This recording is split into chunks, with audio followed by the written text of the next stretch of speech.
नमस्कार विद्यार्थी मित्रांनो, आपल्या सगळ्यांचं स्वागत आहे।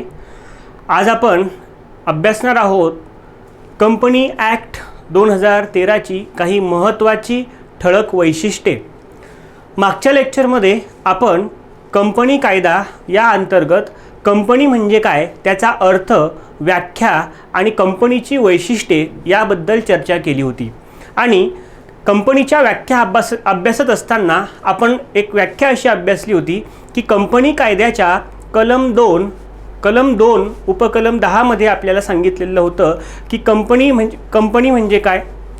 कंपनी म्हणजे या कायद्याखाली स्थापन झालेली किंवा यापूर्वीच्या कायद्याखाली स्थापन झालेली कोणतीही संघटना किंवा संस्था म्हणजे कंपनी आहे।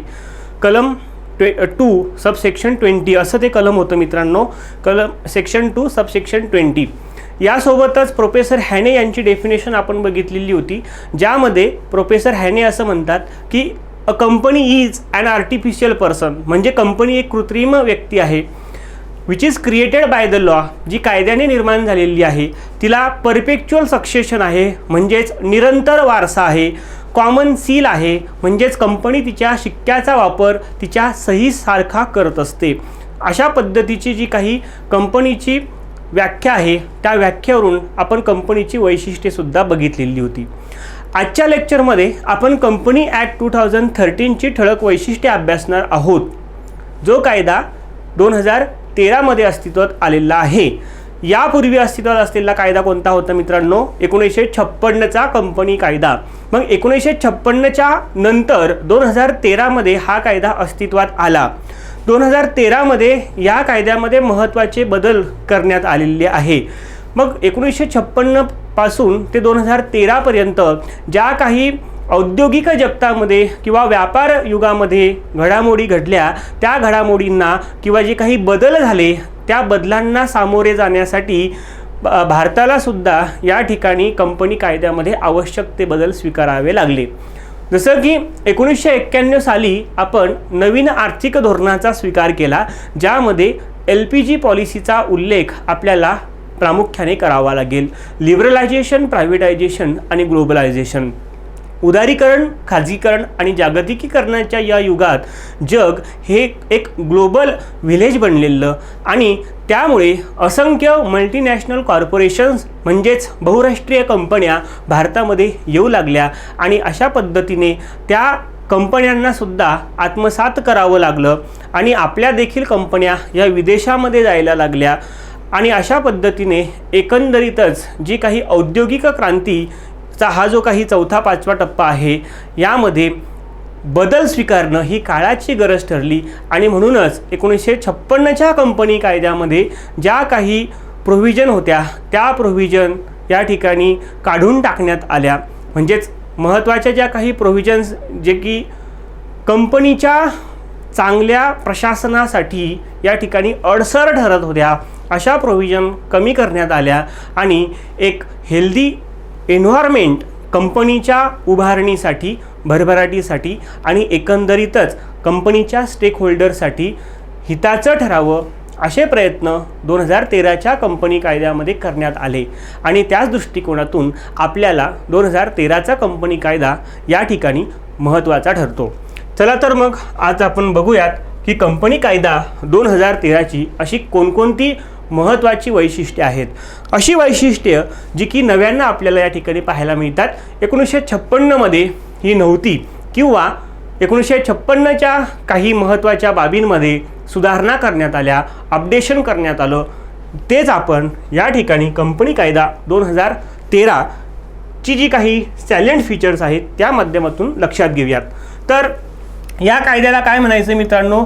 कंपनी ॲक्ट 2013 असं म्हणायचं आहे। भारतीय कंपनी कायदा 2013, जो की आपल्या संसदेने म्हणजे पार्लमेंट ऑफ इंडियाने भारतीय कंपन्यांचं जे काही रेग्युलेशन्स आहेत आणि या कंपन्यांचं जे काही इनकॉर्पोरेशन आहे, यासोबतच रिस्पॉन्सिबिलिटी जी काही आहे कंपन्यांची, डायरेक्टर्सची असेल किंवा कंपनी कशा पद्धतीने डिझॉल्व या ठिकाणी होईल किंवा त्याची प्रोसिजर काय आहे, ज्याला आपण वाइंडिंग अप किंवा लिक्विडेशन ऑफ कंपनी असं म्हणतो, तर या संदर्भात जे काही नियम आहेत, रेग्युलेशन आहेत, ते कंपनी कायदा 2013 मध्ये आपल्याला सांगितलेले आहे।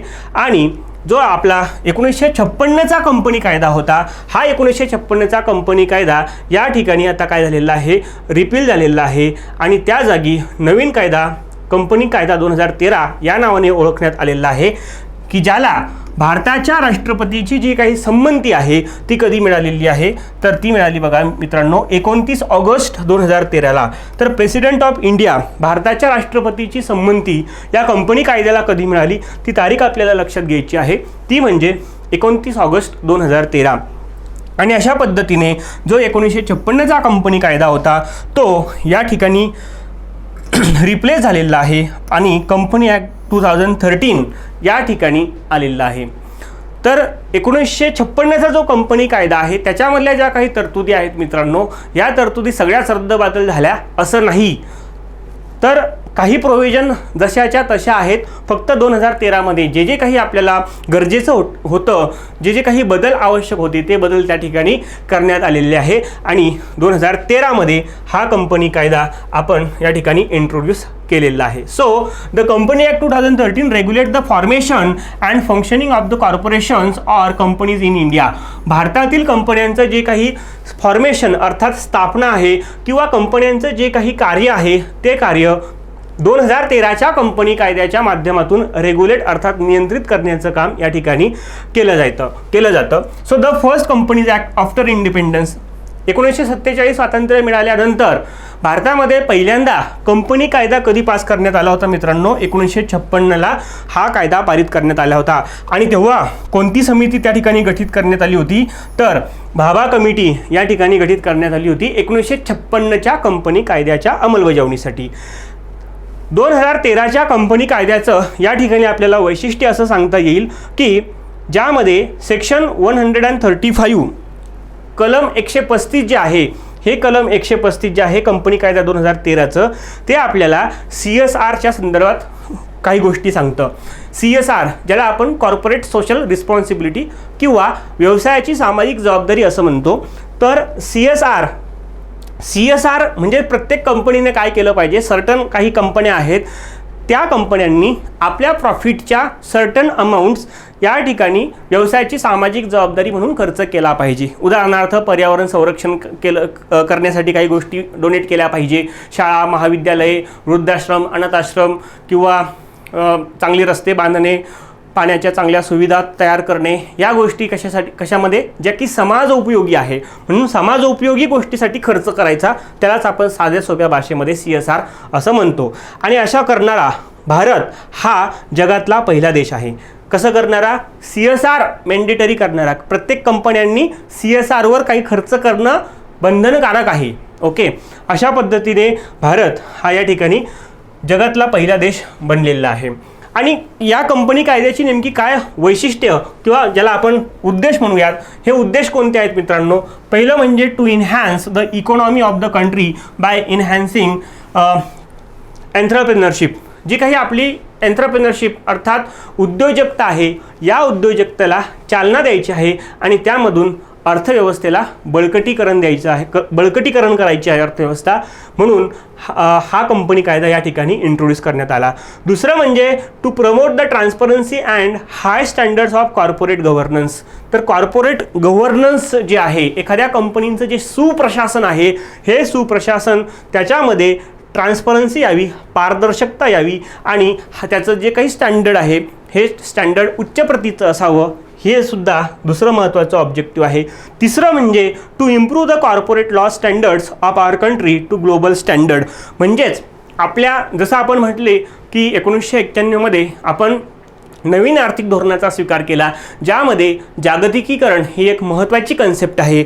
आपण आता या ठिकाणी वैश्विक झालेलो आहोत किंवा होत चाललेलो आहोत आणि म्हणून मग आपले जे काही स्टँडर्ड्स आहेत, ओके, आपले जे काही स्टँडर्ड्स आहेत, हे स्टँडर्ड्स हे जागतिक लेव्हलला या ठिकाणी त्याची तुलना करता आली पाहिजे, म्हणून हा सुद्धा एक महत्त्वाचा उद्देश त्याच्या पाठीमागं आहे.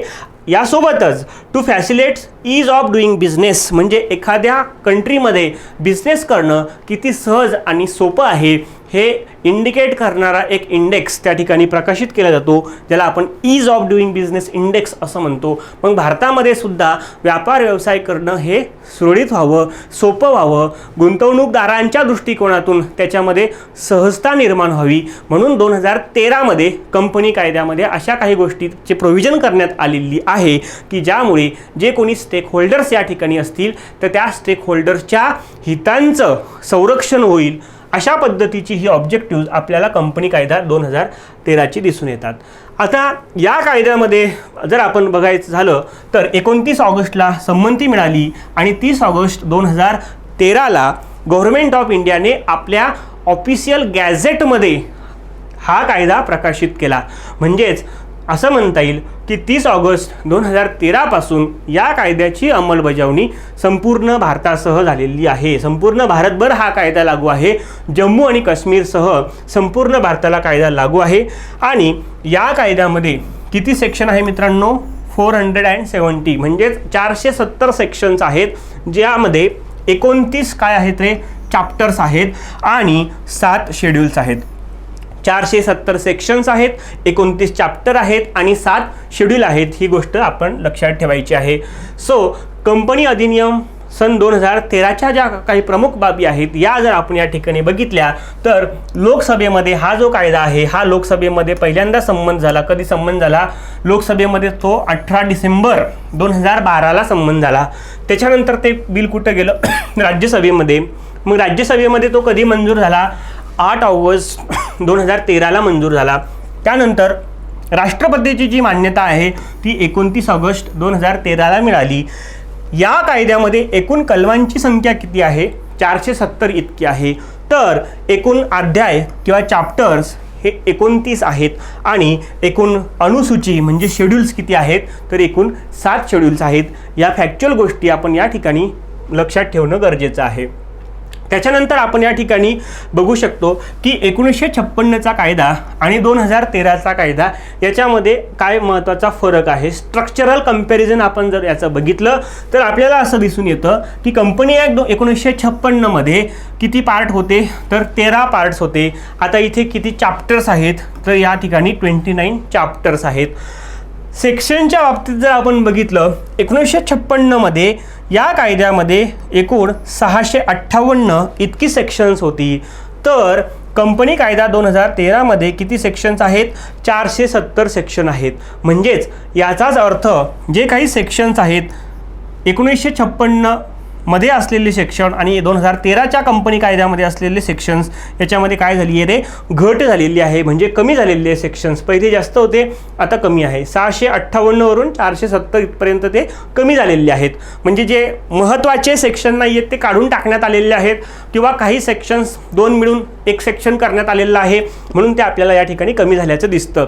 470. ओके. त्याच्यानंतर या ठिकाणी जुन्या कंपनी कायद्यामध्ये 15 शेड्यूल होते तर नवीन कंपनी कायद्यामध्ये 7 शेड्यूल्स आपल्याला पाहायला मिळतात. त्याच्यानंतर आता या ठिकाणी आपण महत्त्वाची गोष्ट या ठिकाणी बघूयात ते म्हणजे what are the salient features of the company act 2013. Company कायदा 2013ची महत्त्वाची ठळक वैशिष्ट्ये कोणकोणती आहेत? तर सगळ्यात पहिल्यांदा महत्त्वाचं वैशिष्ट्य आपल्याला या ठिकाणी दिसून येतं मित्रांनो, ते म्हणजे provision of class action suits. काय नाव आहे याचं? Class action suits. Class action suit जे की आपल्याला कंपनी कायदा 2013च्या सेक्शन 245 मध्ये पाहायला मिळतं. Class action suits. आता हे क्लास ॲक्शन सूटची जी काही सुविधा आहे ही कोणासाठी देण्यात आलेली आहे? तर जे कोणी स्टेक होल्डर्स आहेत. स्टेक होल्डर्स म्हणजे कंपनीचा संबंध ज्या ज्या घटकांशी येतो त्या सगळ्यांना स्टेक होल्डर्स असं म्हणतात. म्हणजेच अशा थर्ड पार्टीचे जे काही इंटरेस्ट आहे हे कंपनीमध्ये असतात, ज्याला आपण हितसंबंध असं म्हणूयात.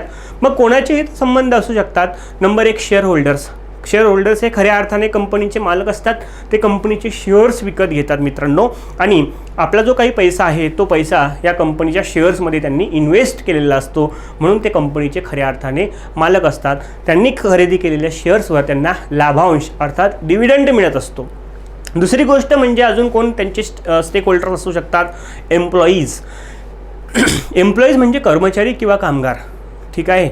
तर कंपनीची जी काही धोरणं आहेत, कंपनीचा जो काही नफा होतो तो नफा शेवटी कर्मचाऱ्यांना किंवा कामगारांना पगार वेतन याच्या माध्यमातून मिळतो. आणखीन स्टेक होल्डर्समध्ये आपल्याला सांगता येईल की जे कोणी डिपॉझिटर्स आहेत, ज्यांनी आपले ज्या काही ठेवी आहेत या ठेवी कंपनीकडे ठेवलेल्या आहेत, हे सुद्धा स्टेक होल्डर्स त्याच्यामध्ये येतात. गव्हर्मेंट महत्त्वाचं, सरकार हे सुद्धा स्टेक होल्डर्स म्हणून आपल्याला कन्सिडर करता येईल, कारण सरकारला कंपनीच्या नफ्यावर अर्थात कॉर्पोरेशन टॅक्स हा कोणाला जातो? गव्हर्मेंटला जातो. यासोबतच सर्वसामान्य समाज, ग्राहक वर्ग हे सगळे कोण आहे मित्रांनो? स्टेक होल्डर्स आहेत. तर कंपनी रन करत असताना या सर्व हितसंबंधियांच्या हिताचं संरक्षण झालं पाहिजे, यासाठी कंपनीच्या संचालक मंडळाने नेहमीच तत्पर असलं पाहिजे, किंबहुना ती त्यांची जबाबदारी असते. मात्र काही कंपन्यांमध्ये आपल्याला पाहायला मिळतं की बरेचसे घोटाळे होतात, बरेचसे स्कॅम होतात, मोठ्या मोठ्या दुर्घटना घडतात आणि त्यामुळे या हितसंबंधियांच्या हितसंबंधांवर कुठेतरी गदा येते. अर्थात त्यांचे जे काही इंटरेस्ट आहे हे इंटरेस्ट कर्ब केले जातात. म्हणजे उदाहरणार्थ आपल्याला भोपाळ गॅस दुर्घटना माहिती असेल. 1984मध्ये मध्य प्रदेशमध्ये भोपाळ या ठिकाणी एका कंपनीमध्ये युनियन कार्बाईड नावाची कंपनी होती आणि त्यामध्ये मिथेल आयसोसायनेट या विषारी वायूची गळती झाली आणि त्यामुळे होत्याचं नव्हतं झाल्याचं आपल्याला पाहायला मिळतं. हजारो लोक त्या ठिकाणी मृत्युमुखी पडली आणि त्यानंतर जन्माला येणारी बालकंसुद्धा काहीतरी जन्मतःच व्यंग घेऊन जन्माला त्या ठिकाणी आली. तर हे कशामुळे घडलं? तर हे घडलं या ठिकाणी निष्काळजीपणामुळे. दुसरी गोष्ट आपल्याला सांगता येईल ती म्हणजे सत्यम कम्प्युटर्स. ओके, 2009मध्ये ही घटना आपल्याला ऐकायला मिळते की सत्यम कम्प्युटर्समध्ये मोठ्या रकमेचा हजारो कोटी रुपयाचा स्कॅम त्या ठिकाणी झाला. म्हणजे जो कंपनीचा ऑडिटर होता त्यानेच काय केलेलं की कंपनीचे झालेले प्रॉफिट्स किंवा त्याची जी काही बॅलन्स शीट आहे ही फुगवून दाखवली. म्हणजे 60 कोटी रुपये जर प्रॉफिट झाला तर तो 600 कोटी इतका दाखवला. ओके, आणि त्यामुळे त्या कंपनीचे शेअर्स जे आहे, शेअरच्या प्राइसेस वाढल्यात आणि लोकांनी ते खरेदी करायला सुरुवात केली. मात्र मग एक दिवस कंपनीचा तो पर्दाफाश झाला आणि कंपनी त्या ठिकाणी डबघाईस आली. आणि त्यामुळे जे कोणी शेअर होल्डर्स होते आणि जे कोणी स्टेक होल्डर्स होते त्यांच्या हितसंबंधांवर परिणाम झाल्याचं आपल्याला पाहायला मिळतं. सेम पंजाब नॅशनल बँकमध्ये सुद्धा या ठिकाणी हजारो कोटी रुपयाचा घोटाळा झाल्याचं आपल्याला पाहायला मिळतं. तर ह्या ही जी काही या ठिकाणी आपल्याला सांगता येईल की जी काही आपत्ती या ठिकाणी आलेली आहे कंपनीवर, जी की मॅनमेड असू शकते, विशेषतः ती मॅनमेडच आहे. ओके, ज्यामुळे भागधारकांच्या हितसंबंधांवर परिणाम झाला, डिपॉझिटरच्या हितसंबंधांवर परिणाम झाला, जे कोणी स्टेक होल्डर्स आहेत त्या स्टेक होल्डरच्या हितसंबंधांवर परिणाम झाला. मग ही सगळी लोकं कुठे जातात मित्रांनो? न्याय मागण्यासाठी कोर्टामध्ये जातात, कोर्टामध्ये केस फाईल करतात. ओके, आणि मग ही जी काही केस फाईल आहे ही प्रत्येकाने मग इंडिव्हिज्युअल करत बसायचं का? तर प्रत्येकाने इंडिव्हिज्युअल करत बसलं, केस कोर्टामध्ये जात बसलं तर कोर्टाचं जे काही काम आहे ते असंख्य नंबरमध्ये वाढेल, लोकांचा वेळही त्या ठिकाणी जाईल. म्हणून मग या ठिकाणी इंडिव्हिज्युअल तक्रार फाईल न करता या ठिकाणी काय होते मित्रांनो? तो ग्रुप तयार केला जातो जो की ज्यांचं इंटरेस्ट या ठिकाणी कर्ब झालेला आहे अशी लोक एकत्र येतात आणि एकत्रितपणे सामूहिकपणे संबंधित व्यक्तीवर जी कोणी गिल्टी व्यक्ती आहे तिच्यावर या ठिकाणी केस फाईल केलं जातं. यालाच काय म्हणतात मित्रांनो? क्लास ॲक्शन सूट. काय म्हणतात? क्लास ॲक्शन सूट. म्हणजे एक विशिष्ट क्लास या ठिकाणी काय करतोय? ॲक्शन घेतोय. ओके, सो याचा जर आपण अर्थ पाहायला झाला तर आपल्याला काय सांगता येईल? A large group of people having same grievances. म्हणजेच मोठ्या प्रमाणावर जी काही लोक आहेत या मोठ्या प्रमाणावरील लोकांची सारखेच समस्या आहेत किंवा तक्रारी आहेत. अगेन्स्ट कोणाच्या विरोधात? Same person collectively bring claim to court. तर अशा पद्धतीने a large group of people having same grievances और ज्याला आपण काय म्हणतोय? तक्रारी अगेन्स्ट सेम पर्सन. ओके, म्हणजे उदाहरणार्थ मिथेल आयसोसायनेट या विषारी वायूची गळती झाल्यामुळे जी काही युनियन कार्बाईड कंपनी आहे त्या कंपनीच्या विरोधामध्ये सगळ्या लोकांची काय होती रे? ग्रीव्हन्स होता, म्हणजेच कंप्लेंट होती अगेन्स्ट द सेम पर्सन किंवा ऑर सेम कंपनी असं आपण म्हणू शकतो. कलेक्टिव्हली म्हणजे सामूहिकरित्या bring claim to the court. मग अशा पद्धतीने ही लोक काय करतात तर त्यांना कोर्टामध्ये घेऊन जातात. आणि या ठिकाणी कोर्ट कोण आहे कंपनीसाठी, that is NCLT, national court आहे या ठिकाणी. ओके, NCLT या ठिकाणी काय करते, कोर्ट म्हणून काम करते. त्याच्याबद्दल आपण पुढे सविस्तर डिस्कस करणारच आहोत. The company act 2013 has introduce new concept of class action suits with a view of making share holders and other stake holders. मग आता ही जी काही क्लास ॲक्शन सूट आहे ही कोण घेऊ शकतं, शेअर होल्डर्सला तो अधिकार आहे. यासोबतच अदर जे कोणी स्टेक होल्डर्स असतील, उदाहरणार्थ डिपॉझिटर असतील, कर्मचारी असतील, हे सुद्धा ही केस फाईल करू शकतात. ओके, कुठे, NCLT, नॅशनल कंपनी लॉ ट्रिब्युनलमध्ये, नॅशनल कंपनी लॉ ट्रिब्युनलमध्ये. So more inform and knowledgeable about their rights. म्हणजेच 1956च्या कंपनी कायद्यामध्ये ही प्रोव्हिजन नव्हती, मात्र 2013च्या कंपनी कायद्यामध्ये ही प्रोव्हिजन आहे. तर या ठिकाणी आपण उदाहरण बघितलं, सत्यम कम्प्युटर या केस या ठिकाणी घडली 2009मध्ये. आणि तेव्हा हे लक्षात आलं की ही जी काही कन्सेप्ट आहे क्लास ॲक्शन सूट ही वेस्टर्न वर्ल्डमध्ये आहे, पाश्चिमात्य राष्ट्रामध्ये आहे. मग ती कन्सेप्ट आपण ही 2013च्या कंपनी कायद्यामध्ये या ठिकाणी गव्हर्नमेंटने ती इंट्रोड्यूस केलेली आहे. म्हणजेच मग जे काही भारतीय गुंतवणूकदार आहे या गुंतवणूकदारांच्या हितांचं रक्षण व्हावं यासाठी या ठिकाणी आपण क्लास ॲक्शन खटला यांना दाखल करता येतो. ओके, तर हे एक महत्त्वाचं वैशिष्ट्य आपल्याला याचं सांगता येईल.